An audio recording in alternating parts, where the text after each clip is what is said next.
Hey guys, it's me, Candy. I am back with another week of large family dinners for my family of 7. I hope you guys are enjoying these videos. Now let's jump right into Sunday night's dinner. I did a roasted chicken and carrots, and I did it in an oven-safe dish that I had greased. Now I'm just going to coat my chicken with black pepper, and I'm going to put quite a bit on there because I really like it to have a lot of flavor in the skin when it cooks.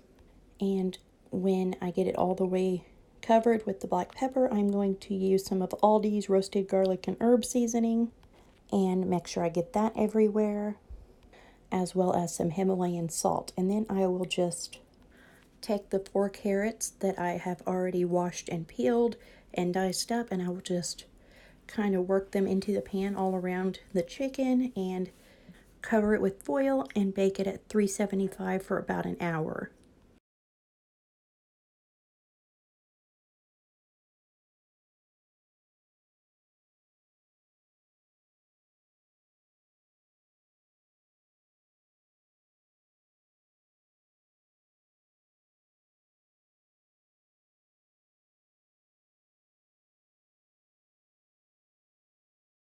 Okay guys, so now that I'm getting all the last of the carrots in there, I'm going to show you what it looks like before I get it in the oven and make the rest of the dinner. The stuffing that I made was Aldi's Hawaiian stuffing they had for 88 cents recently, and then a Parmesan pasta side that's like the north sides, and some green beans. So for dinner on Monday night, Penny requested spaghetti, so I just made up a quick pan of spaghetti with meat sauce and some dinner rolls that I had in the freezer, and then CJ made up these brownies with chunks of cookie dough in it. And it was just kind of like a 20-minute dinner, and there is Penny eating her favorite thing. Tuesday night, I made taco soup. I put 4 frozen chicken thighs in my Instant Pot for 25 minutes just to make sure they cooked all the way through, and that way I could get them cooked and cooled off and deboned in time to get them going for dinner. Once the chicken is deboned and I have it in the crock pot with the chicken stock, I'm going to use that rest of that onion, the chili powder, diced tomatoes, garbanzo beans, black beans, corn, the tomatoes, granulated garlic, onion powder, salt, paprika, crushed red pepper, black pepper, and I forgot a couple of other things that I need to get out that will also go in it. So there you go. We have some oregano and cumin as well. When I make taco soup, I use whatever beans I have on hand, or whatever diced tomatoes or rotel or whatever I have. And if I have beef, I use beef. If I have chicken, I use chicken. So that's how that works for us. Now my chicken is cooked. I'm going to strain the broth and throw that in my crock pot. And then I'm going to debone the chicken and throw that in there with everything else. So I'm going to get busy on this now that it is cooling down. Okay, so now Mika is going to help me by pouring all of the cans of stuff in with the chicken broth. And I've already diced up the onion and deboned and shredded up the chicken for her as well, so that she can just dump everything in and season it, and we can just let it cook until dinner time. Sometimes if I don't have the crushed tomatoes or any tomato sauce or enchilada sauce, I'll pour some V8 in there, because I mean it's still tomato and it doesn't hurt anything. It's kind of whatever we have on hand when we make our taco soup. So she's just going to pour everything in. I bought a bunch of garbanzo beans like last year, was going to make hummus, never did. So we are just using up some of those in there as well. Usually we just do like black beans and kidney beans, or black beans and pinto beans, but you know, whatever. So she's just seasoning and talking away, and I'm just stirring it up for her, and we are getting ready to just let it cook on low for about 2.5, 3 hours until dinner time. Taco soup makes a great double dinner if you want to make a whole big pot, because you can throw in some extra beans or some extra corn and fill up your whole slow cooker, and then after you eat it, you can put it away, eat it later, or freeze it and eat it later. And so it helps to spread dinner further if you're on a budget and you want to kind of spread it further. But usually when we make it, it lasts for 2 meals. I have a 12-quart slow cooker, so if I fill the whole thing up, I can get 4 meals worth of taco soup out of my slow cooker. And that's half of a family pack of chicken and some 49-cent beans and some other things. So it's a really cheap and frugal and healthy dinner. Some of the kids threw this cubed up cheese in with theirs. I had some lime juice in with mine. And this is my bowl right here, so I'm going to go eat this. Wednesday night's dinner was my absolute favorite I've made in a long time, and by I mean Mika, obviously. So we took half of a 5-pound bag of chicken leg quarters and we poured the whole bottle of Italian dressing on it.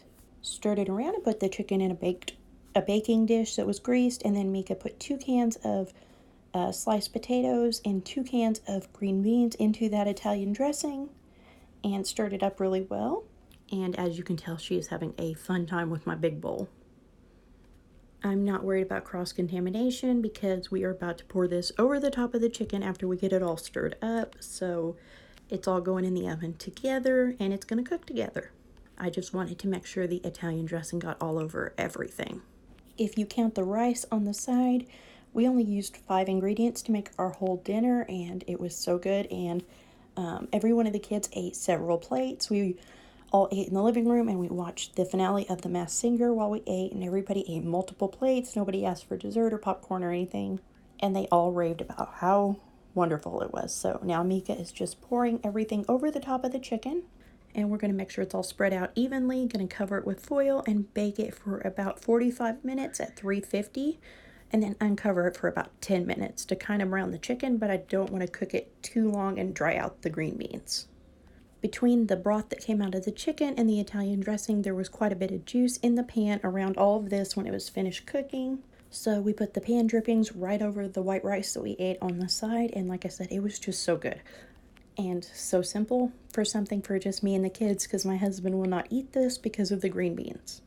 There's my white rice that I cooked in the Instant Pot. I was just letting some butter melt over the top and stirring it around, and there is our finished chicken.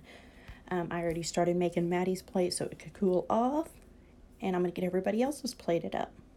That is my plate. Okay guys, so we did air fried pork chops, and I used this steakhouse style steak and chop seasoning that I got at Dollar Tree, and I just seasoned all of these boneless pork chops, and I cooked them 2 and 3 at a time because we have a smaller air fryer, and I wanted to make sure they had room for the air to kind of circulate and them to cook. So while those were cooking, I did the sour cream and chive boxed potatoes. All you do is cook the seasoning, butter, and milk together, pour it over the potatoes. I added some mozzarella cheese and just let it sit and melt while I finished the pork chops. And there are the finished pork chops, and now I have a couple tablespoons of honey and about a tablespoon of butter, and I'm going to put 2 cans of carrots in there and just let it cook until everything is coated in honey and butter.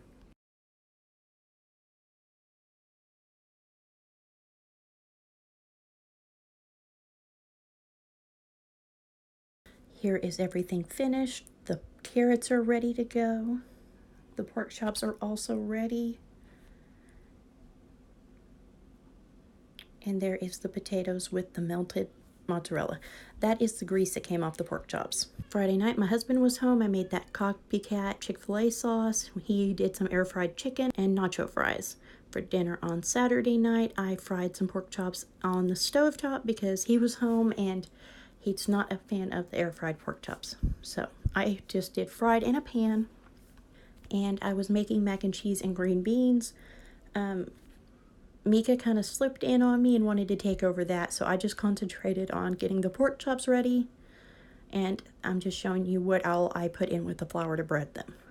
I wasn't paying attention, letting her do that. She did one Aldi mac and cheese, one Kraft, so there's 2 different colors there, but also she slipped in a can of tuna into the mac and cheese, so it was kind of weird. But we had fried pork chops, tuna mac and cheese, and green beans for dinner. Nobody complained, they all ate it, so I guess whatever. Extra protein, right? I don't know. Anyway, I will talk to you guys later. I hope you guys enjoyed these videos, and if you did, give it a thumbs up, subscribe if you're not already a subscriber, and leave a comment below, and we will chat. I'll talk to you later. Bye.